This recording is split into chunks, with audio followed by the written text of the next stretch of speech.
Hello everyone. तो हम आज क्लास सीबीएसई क्लास 10th का फुटप्रिंट विदाउट फीट का 9th चैप्टर जो है भोली, आज हम उसे पढ़ते हैं। चैप्टर को शुरू करने से पहले मैं आप सबको बता दूं, ये जो कहानी है ये एक छोटी सी बच्ची की है जिसका नाम भोली है और भोली के दूसरे भाई बहन भी हैं। लेकिन जो दूसरे भाई बहन हैं वो बहुत ज़्यादा अच्छे का मतलब शरीर से देखने में बहुत अच्छे हैं, सुंदर हैं। लेकिन भोली कहीं ना कहीं मतलब शुरू से ही दिखने में अच्छी नहीं है क्योंकि उसे कुछ बीमारी वगैरह हो गई थी। अब उसके साथ क्या क्या हुआ, क्या इस स्टोरी के अंदर हुआ, वो हम इस स्टोरी के अंदर चलिए शुरू करते हैं। फ्रॉम हर वेरी चाइल्डहुड भोली वॉज निग्लेक्टेड एट होम। मतलब शुरुआत से ही उसके जीवन में यानी बचपन से ही उसे निग्लेक्ट किया जाता था। ठीक है, निग्लेक्ट का मतलब समझते हैं, दरकिनार किया जाता था। अरे चलो ठीक है, हटाओ। Why did her teacher take special interest in her. आखिर उसकी जो टीचर थी उसने उसमें इतना इंटरेस्ट क्यों लिया, किसमें, भोली में। Did Bholi measure up to her teacher's expectation. क्या जो भोली थी वो अपनी टीचर की एक्सपेक्टेशंस पे खरी उतरी, वो अब हम इस स्टोरी के अंदर पढ़ेंगे। चलिए शुरू करते हैं। Her name was Sulekha. Actually उसका जो असली नाम था वो किसका क्या नाम था, सुलेखा नाम था। देखो इस चीज का ध्यान रखना, भोली का असली नाम क्या था, Sulekha. But since her childhood everyone had been calling her Bholi the सिंपल्टन। अब लेकिन उसके चाइल्डहुड बचपन से ही सब लोग उसे भोली भोली करते थे, सिंपल्टन कहते थे। मतलब ये तो इसमें कम दिमाग है, सिंपल्टन का मतलब जो उसमें कॉमन सेंस कम हो, इसमें तो कम दिमाग है। She was the fourth daughter of numberdar Ramlal. वो जो नंबरदार थे वहां के रामलाल, उनके पापा का नाम क्या था, भोली के यानी कि सुलेखा के पापा का नाम क्या था, रामलाल। और उनकी कौन सी बेटी थी, चौथी बेटी थी। देखो जो भी लोग इस चैप्टर को पढ़ रहे हैं इस चीज का बहुत ध्यान रखेंगे कि भोली का नाम, भोली एक नाम है, उसका दूसरा नाम था सुलेखा और उसके पिता का क्या नाम था, रामलाल। इन चीजों का ध्यान रखेंगे हम पढ़ते वक्त। और अपने पिता की कौन सी बेटी है, वो चौथे नंबर की। When she was 10 months old, she had fallen off the cot on her head and perhaps it had damaged some part of her brain. जब वो लगभग कितने साल की थी, साल की नहीं 10 महीनों की थी, वो ना COT, कॉट का मतलब होता है चारपाई। ठीक है, जो चारपाई होती है जो बेड टाइप का होता है उस पे से गिर गई थी। और किसके बल गिरी थी, अपने सिर के बल गिरी थी। तो कहीं ना कहीं ऐसा माना जाता था, ऐसे सोचते थे लोग, क्योंकि ये उस टाइम गिर गई थी तो कहीं ना कहीं जो इसका दिमाग का कुछ हिस्सा है वो डैमेज हो गया था, इसीलिए इसमें कम सेंस है। That was why she remained backward child and came to be known as Bholi the simpleton. और यही कारण था कि वो, वैसे तो उसके घर में और भी बच्चे थे लेकिन उन सभी बच्चों के अंदर वो सबसे ज्यादा पिछड़ी हुई रही। इसी वजह से सब लोग उसे भोली भोली या सिंपल्टन मतलब बुद्ध, एक तरह से कह सकते हो बुद्धू काइंड ऑफ कहते थे। At birth the child was very fair and pretty. ऐसा नहीं था कि शुरू से ही बेकार थी। जब उसका जन्म हुआ वो बहुत सुंदर थी, गोरी थी। But when she was 2 years old she had an attack of small pox. और जब वो 2 साल की हुई तब उस पर अटैक हुआ, मतलब वो बीमारी हुई उसे, चिकन स्मॉल पॉक्स होता है, चेचक के से दाग बन जाते हैं छोटे छोटे, जैसा कि आप इस फोटो में देख पा रहे हो। ठीक है, तो इस तरह के दाग हो गए उसके उसमें पूरी बॉडी पे। Only the eyes were saved. केवल आंख ही ऐसी जगह थी जहां उसे चिकन पॉक्स या स्मॉल पॉक्स ना हुई हो, हर जगह उसे स्मॉल पॉक्स थी। But the entire body was permanently disfigured by deep black pock marks. और पूरी की पूरी बॉडी, अगर आपको कभी हुई हो या आपने कभी किसी पर्सन को देखा हो तो पूरी की पूरी बॉडी पे, कुछ लोग हिंदुओं में मतलब मानते हैं कि माता आ गई है, माता आ गई है, पर ये एक्चुअली बीमारी होती है। तो पूरी बॉडी पे उसके मार्क्स बन गए, मतलब धब्बे धब्बे से बन चुके हैं। Little Sulekha could not speak till she was 5। और देखो एक और खराब बात क्या हुई, जब तक वो 5 साल की नहीं हो पाई तब तक तो वो बोल ही नहीं पाती थी। अक्सर आजकल के बच्चों को आप देखते हो 3 साल के होते हैं, 3.5 साल, इतनी पटर पटर बातें करते हैं। और वो जो बच्ची थी यानी सुलेखा यानी जो भोली थी, 5 साल तक बोल ही नहीं पाई। And when at last she learn to speak she stammered. और जब बेचारी लास्ट में वो बोल भी पाई, शी स्टैमर्ड। स्टैमर्ड का मतलब होता है बेटा, यहाँ पे स्टैमर्ड का मतलब है हकलाना। जैसे कुछ लोग बोलते हैं ऐसे थोड़ा सा हकलाती थी। The other children often made fun of her and mimicked her. जो दूसरे बच्चे थे वो उसका मजाक उड़ाते थे और उसकी नकल उतारते थे। As a result she talked very little. और इसका रिजल्ट क्या हुआ कि वो बहुत कम बात करती थी। Ramlal had 7 children, 3 sons and 4 daughters। Ramlal के 7 बच्चे थे जिसमें से 3 तो उसके लड़के थे और 4 लड़कियां थी। And the youngest of them was भोली। और जो भोली थी वो सबसे छोटी थी। It was a prosperous farmer's household and there was plenty to eat and drink. और वो जो रामलाल थे यानी जो उनके पिता थे वो मतलब काफ़ी बढ़िया फार्मर थे। बढ़िया से यहाँ मतलब है कि पैसे की घर में धन सुख और धन धान्य की यानी पैसे से कोई कमी नहीं थी और घर में खाने पीने की कोई कमी नहीं थी। ऑल द चिल्ड्रन एक्सेप्ट भोली वर हेल्दी एंड स्ट्रॉन्ग। अगर भोली को छोड़ दिया जाए तो उनके सारे बच्चे बिल्कुल स्वस्थ थे और स्ट्रॉन्ग थे, ठीक है, मजबूत। The sons had been sent to the city to study in the schools and later in colleges. और जो जितने भी लड़के थे उन्हें सिटी के बाहर बढ़िया स्कूलों में पढ़ने के लिए भेजा गया और बाद में उन्हें कॉलेज वगैरह से भी उनकी पढ़ाई मतलब अच्छी करवाई गई बाहर से। Of the daughters Radha the eldest had already been married. और जो बेटियों में अगर सबसे बड़ी बेटी की बात करी जाए जिसका नाम राधा था, उनकी ऑलरेडी शादी हो चुकी थी। The second daughter Mangala's marriage had also been settled. और जो दूसरी जो बेटी थी मंगला, उसका रिश्ता मतलब पक्का कर दिया था। And when that was done Ramlal would think of the third Champa. और जब दूसरी होता है ना भाई, जिन घरों में 3 बेटियां हैं तो कहीं ना कहीं पिता को ऐसा होता है अगर पहली का हो गया तो दूसरी की चिंता खाने लगती है, दूसरी को हो जाता है तो तीसरे की खाने लगती है। तो दूसरी का रिश्ता पक्का हो गया। तीसरी जो थी चंपा, उसके अब उन्हें वो उसके बारे में सोचते रहते थे। They were good looking healthy girls and it was not difficult to find bride grooms for them. वो सुंदर लड़कियां थी, स्वस्थ भी थी, तो उनके लिए ब्राइड ग्रूम्स का मतलब होता है दूल्हा ढूंढने में कोई खास परेशानी नहीं हुई। But Ramlal was worried about Bholi. She had neither good looks nor intelligence. पर रामलाल को अपनी चौथी बेटी जो भोली, जिसके बारे में ये स्टोरी है, उसकी बड़ी चिंता खाई रहती थी कि यार जो मेरी दूसरी लड़कियां वो तो सुंदर भी हैं, स्ट्रॉन्ग भी हैं, हेल्दी भी हैं, लेकिन ये वाली लड़की ना तो सुंदर ही ज़्यादा है और ना पढ़ने में ही कुछ है, तो यार इसका क्या होगा, उसकी चिंता खाती रहती थी। यहाँ पे देखो आप ये डायग्राम भी देख रहे हो कि यहाँ पे बैठे हुए हैं, ये कुछ घर पे कुछ बातचीत चल रही है, रामलाल, उसकी वाइफ, उसके बच्चे और ये बगल में। Bholi was 7 years old when Mangala was married. Bholi केवल 7 साल की थी जब उसकी सबसे बड़ी बहन मंगला की, जब मंगला, सबसे बड़ी तो राधा थी, उसके बाद जब मंगला की शादी हुई वो 7 साल की थी। The same year a primary school for girls was open in their village. और उनका जो छोटा सा गांव था, उसी स्कूल में उसी साल पहली बार एक प्राइमरी स्कूल खोला गया। प्राइमरी स्कूल आप समझते हैं, प्राइमरी एक छोटा सा जो गांव में स्कूल होता है। The tehsildar sahib came to perform its opening ceremony. देखो जब किसी गांव में, किसी शहर में कोई हॉस्पिटल खुल रहा है, कोई हो रहा है, तो किसी बड़े से इंसान को बढ़ाया जाता है। बड़े से पर्सन का मतलब है किसी जिसके पास बड़ी ताकत हो, बड़ा डेजिग्नेशन हो, जैसे एसपी साहब आएंगे, वो आएंगे रिबन काटने, तो तहसीलदार साहब आए, उसकी ओपनिंग सेरेमनी हुई। He said to Ramlal, as a revenue official you are the representative of the government in the village and so you must set an example to the village. अब जो तहसीलदार साहब आए, उन्होंने रामलाल कौन है, भोली के पापा, उन्होंने उनसे क्या कहा कि जब तुम रेवेन्यू ऑफिशियल हो, जब तुम क्या हो, रेवेन्यू ऑफिशियल हो, जो रेवेन्यू वगैरह लेते हैं, उसके रिप्रेजेंटेड हो गवर्नमेंट के, तो और तुम्हारे स्कूल में गवर्नमेंट स्कूल खुल रहा है, तो देखो यहाँ पे मतलब ये बताने की कोशिश कर रहे हैं कि गांव वाले अपनी बेटियों को कभी पढ़ाते नहीं थे, केवल लड़कों को पढ़ाते थे। तो वो कह रहे हैं, जो बाहर से जो ओपनिंग सेरेमनी में आया वो रामलाल को कह रहा है कि देखो ये तो तब लोग भेजेंगे जब तुम अपनी बेटी को भेजोगे, और तुम रेवेन्यू ऑफिशियल हो, तुम्हें तो भेजना ही चाहिए, तभी तो भाई तो हम किसी दूसरे से कोई काम करने के लिए कह रहे हैं, खुद नहीं कर रहे तो थोड़ी करेगा। You must send your daughters to school, तुम्हें अपनी बेटियों को स्कूल भेजना चाहिए। That night when Ramlal consulted his wife she cried, are you crazy, if girls go to school who will marry them. जब उस रात क्या हुआ भाई, हस्बैंड ने अपनी वाइफ के सामने बात रखी ये वाली कि द नाइट व्हेन रामलाल, वो रोने लग गई। कौन, रामलाल की वाइफ। अरे पागल हो क्या, if girls go to school who will marry them. देखो यहाँ पे दंगल मूवी एक आई थी, दंगल मूवी के अंदर भी ये दिखाया है कि लड़कों को तो पढ़ाया जाता है, लड़कियों को से बस घर का चूल्हा चौका और ये सब। तो जैसे वो बताती है, जैसे वो हस्बैंड उसे बताता है कि भैया हम अपनी लड़की को स्कूल भेजना चाहिए हमें, तो कहती है अरे अगर स्कूल भेज दिया तो जो चूल्हा चौका है वो कौन करेगा, हमारी लड़कियों से काम कौन करे, मतलब शादी कौन करेगा। That night when Ramlal consulted his wife, फिर but Ramlal had not the courage to disobey the tehsildar. लेकिन रामलाल के अंदर भाई इतना भी साहस नहीं था कि जो तहसीलदार की बात काट दे, भाई उन्होंने कुछ कहा है तो। At last his wife said, I will tell you what to do. उसकी वाइफ कहती है देखो मैं बताती हूँ तुम्हें क्या करना है। Send Bholi to school as it is there a little chance of her getting married with her ugly face and lack of sense, let's the teachers at the school worry about her.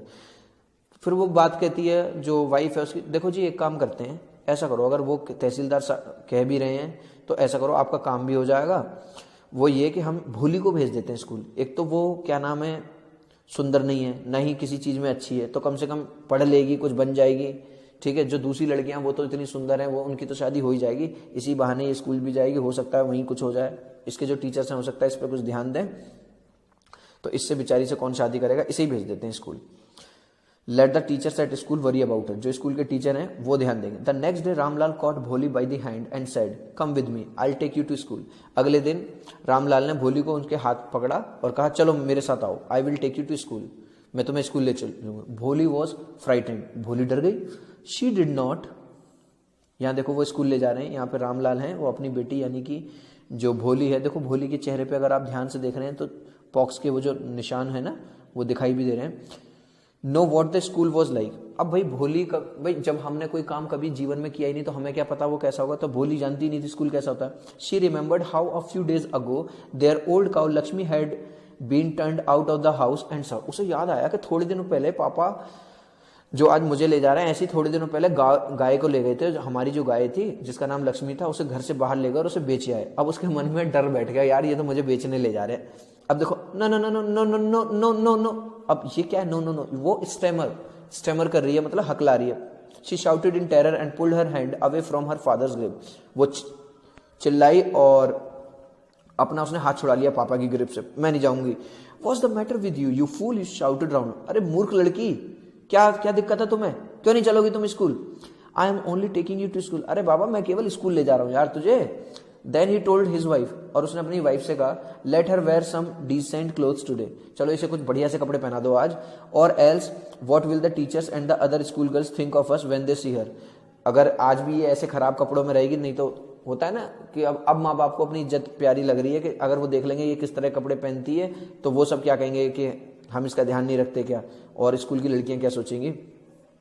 फिर क्या होता है, new clothes had never been made for Bholi, अब देखो भोली की किस्मत कितनी खराब थी बेचारी की, उसके लिए बेचारी के लिए कभी इन्होंने नए कपड़े नहीं बनवाए माँ बाप ने। The old dresses of her sisters were passed on to her, वैसे ऐसा होता भी अक्सर फैमिलीज में, जो पुराने जो कपड़े थे उसकी बहनों के वही उसे दे दिए जाते थे। No one care to mend or wash her clothes, और कोई भी बेचारी के उसके बाल वगैरह नहीं धोता था, कोई केयर ही नहीं करता था। But today she was lucky to receive a clean dress which had shrunk after many washings and no longer fitted Champa, पर आज कहीं ना कहीं कुछ ना कुछ तो उसके साथ अच्छा हुआ कि आज उसे जो ड्रेस मिली एक अच्छी खासी साफ सुथरी ड्रेस थी, हालांकि वो ड्रेस भी उसकी बहन चंपा की थी जो कि कई बार धुलने के बाद छोटी हो गई थी, श्रिंक का मतलब होता है छोटा हो जाना। She was even bathed and oil was rubbed into her dry and matted hair, और उसे नहलाया गया, और जिस बच्ची की कभी ऑयलिंग नहीं होती थी ऑयलिंग की गई। rubbed into her dry and matted hair, जो उसके गंदे से बाल हो गए थे उसमें ऑयल वगैरह लगाया गया। Only then did she begin to believe that she was being taken to a place better than her, और तब जाके उसे विश्वास हुआ कि नहीं यार बेचने नहीं ले जा रहे मुझे, किसी बढ़िया जगह ले जा रहे हैं, तभी मुझे नए कपड़े बढ़िया वो नहलाया धुलाया जा रहा है, सब काम का ध्यान रखा जा रहा है।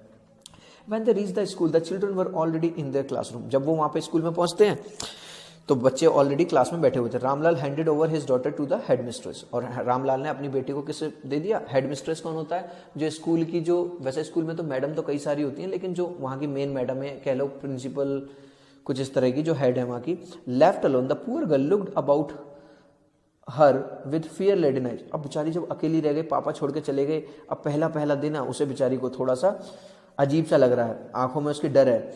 There were several rooms and in each room girls like her squatted on mats, वहां पे कई सारे कमरे थे और हर रूम के अंदर उसकी जैसी छोटी छोटी बच्चियां मैट्स के ऊपर, चटाइयों के ऊपर बैठी हुई थी। रीडिंग फ्रॉम बुक्स और राइटिंग ऑन स्लेट, या तो वो, और वो जो लड़कियां थी जो वहां बैठी हुई थी वो बुक से या तो कुछ पढ़ रही थी या फिर स्लेट पर कुछ लिख रही थी। The head mistress asked Bholi to sit down in the corner in one of the classrooms, और जो हेड मिस्ट्रेस थी वहाँ की स्कूल की, उन्होंने वहाँ जो क्लासरूम थे उनमें से एक रूम में कहा कि आप बेटे यहाँ बैठ जाओ इस कॉर्नर में। Bholi did not know what exactly a school was like and what happened there, Bholi को, भाई भोली तो कभी आज तक आई नहीं थी तो भोली को पता ही नहीं था स्कूल होता क्या है, यहाँ पे काम क्या होता है। But she was glad to find so many girls almost of her own age present there, पर उसे इस चीज की खुशी थी कि वहां पे उसी के एज की कई सारी लड़कियां बैठी हुई थी। She hope that one of these girls might become her friend, और उसे ये लग रहा था कि चलो घर पे तो कोई मेरा इतना ध्यान रखता नहीं, मेरे साथ खेलता नहीं, यहाँ पे कोई ना कोई तो मेरी फ्रेंड बनी जाएगी। The lady teacher who was in the class was saying something to the girls but Bholi could understand nothing. अब जो लेडी टीचर है वो बच्चों से बात कर रही थी, वहां पे कुछ कह रही होगी, कुछ पढ़ा रही होगी, लेकिन भोली को कुछ भी समझ में नहीं आ रहा कि वो क्या कह रही हैं। क्यों नहीं समझ में आ रहा? क्योंकि उसका पहला दिन है। अगर फॉर एग्जाम्पल उन्होंने कहा राइट ए लिखो, अब उसे क्या पता ए क्या होता है, अ से अनार क्या होता है। She looked at the pictures on the wall. वो क्लासरूम में आपने अक्सर देखा होगा चार्ट्स लगे रहते हैं, वॉल्स पे कुछ पिक्चर्स लगी रहती हैं, तो वहां भी लगी थी कुछ तस्वीरें। द कलर्स फैसिनेटेड हर। अब जो देखो बच्ची तो वो अनपढ़ है, उसने अभी कुछ पढ़ना लिखना तो आता नहीं, लेकिन उसे जो रंग है वो उसे आकर्षित कर रहे हैं। The horse was brown just like the horse on which the tehsildar had come to visit their village. अब वो देखती है जो घोड़ा है जो कि तस्वीर पे बना हुआ है वो ब्राउन कलर का है, जिस तरह के घोड़े पे तहसीलदार साहब बैठ के आते थे उनके गांव में। The goat was black like the goat of her neighbour. और वो देखती है वहां पे एक काली बकरी भी बनी हुई है उन चार्ट्स पे, उन पिक्चर्स पे, और जैसे कि उनके पड़ोसियों के पास है। The parrot was green like the parrot she had seen in the mango orchard. और तोता जो वहां पे बना हुआ था वो भी बिल्कुल ग्रीन था, जैसा कि उसने मैंगो के जो वो है क्या नाम है जंगल हैं या पेड़ लगे रहते हैं जहां पे कई सारे मैंगो ऑर्चर्ड में देखा था।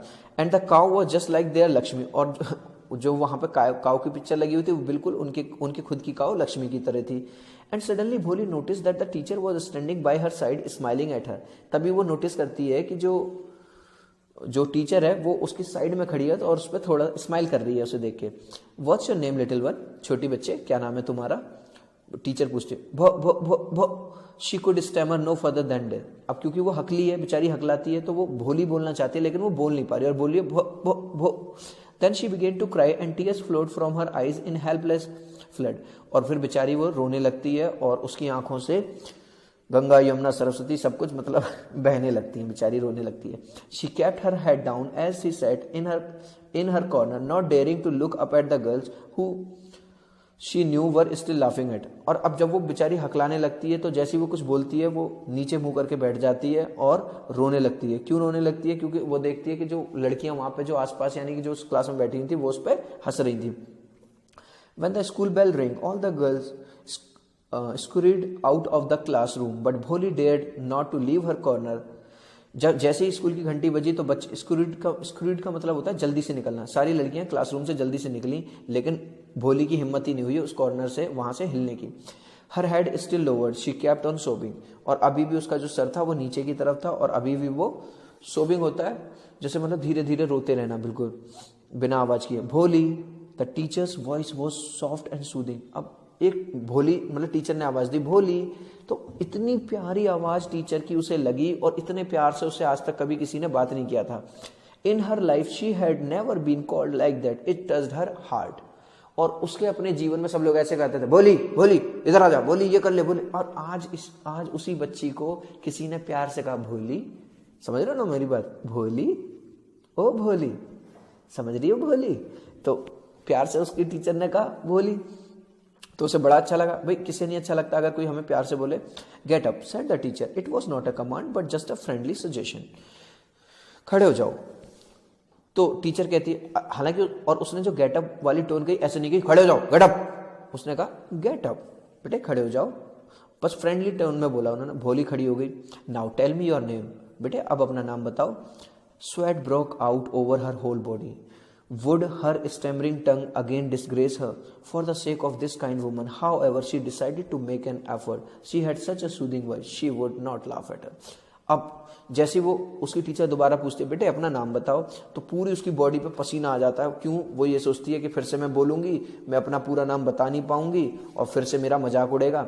लेकिन फिर उसे एक और बात याद आती है कि ये जो औरत है यानी वो जो टीचर है वो बहुत काइंड वुमन है और वो मुझ पर हंसेगी नहीं। तो फिर से वो ट्राई करती है और उसे लगता है कि ये मुझ पर हंसेगी नहीं। फिर से वो भो भो भो भो शी बिगेन टू स्टैमर, और फिर से वो हकलाना शुरू कर देती है।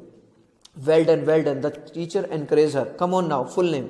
अब देखो यहाँ पे जो टीचर है कितना अच्छा काम कर रही है, जो उसका बच्चा है यानी यहाँ पे जो भोली है उसे एनकरेज कर रही है। अगर कोई भी टीचर इस एक्सप्लेनेशन को इस टाइम सुन रहा है या जो भी बच्चे सुन रहे हैं, बेटे अगर आप कभी जीवन में किसी अपने से छोटे को कभी पढ़ाओ या कोई अच्छा नहीं कर रहा तो हमेशा उसे एनकरेज करो, बेटे आप लोग ये कर सकते हो, तुम ये कर सकते हो। अगर आप किसी से कहो एनकरेज करोगे तो वो जरूर वो कर सकता है। तो वही काम यहाँ पे ये टीचर कर रही है। भोली at last well done the teacher encourage her come now full name. अब अपना पूरा नाम बोलो। भोली। आखिरकार वो ऐसे हकलाते हकलाते अपना पूरा नाम भोली देती है कि मेरा नाम भोली है। At last she was able to say it and felt relieved as if it was a great achievement। और बिल्कुल उसे मतलब उसके मन में बड़े अच्छा सा उसे लगता है कि क्या मैंने बहुत बड़ा काम कर लिया। उसे ग्रेट अचीवमेंट लगता है, किसको? भोली को, कि आखिरकार मैंने अपना पूरा नाम बता ही दिया। Well done the teacher पैटेड her affectionately. अब देखो पैटेड का मतलब होता है पीछे शाबाशी देते हैं ना, हल्का सा ऐसे करते हैं, वेरी गुड शाबाश। And said put the fear out of your heart and you will be able to speak like everyone else.